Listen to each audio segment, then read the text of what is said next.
Sin is a complex concept with varying definitions across different religions and cultures.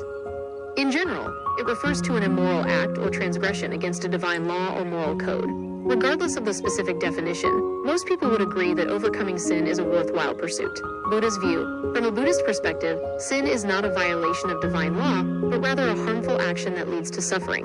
The Buddha taught that the way to overcome sin is to cultivate mindfulness and compassion. Mindfulness helps us to become aware of our thoughts and actions, while compassion helps us to develop a sense of loving kindness towards ourselves and others.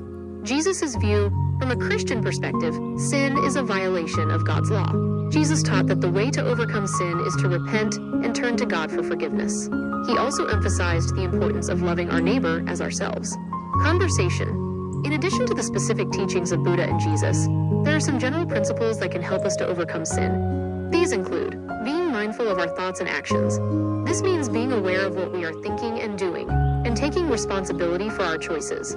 Developing a sense of compassion for ourselves and others.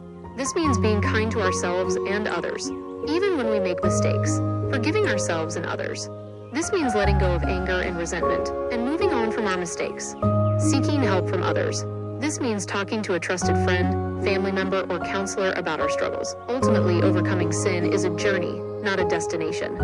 It is a process of growth and transformation that takes time and effort, but it is a journey that is worth taking, as it can lead to a more fulfilling and meaningful life. Additional insights: the importance of community. Both Buddha and Jesus emphasized the importance of community in overcoming sin. They taught that we need to support each other on our journey to spiritual growth.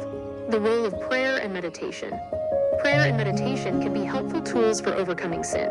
They can help us to connect with God or a higher power, and to develop a sense of inner peace. The power of forgiveness. Forgiveness is essential for overcoming sin. We need to forgive ourselves for our mistakes, and we need to forgive others who have wronged us. Conclusion: overcoming sin is a complex and challenging task, but it is possible. By following the teachings of Buddha and Jesus, and by practicing the principles of mindfulness, compassion, and forgiveness, we can all make progress on our journey to a more fulfilling and meaningful life. I hope this discussion has been helpful.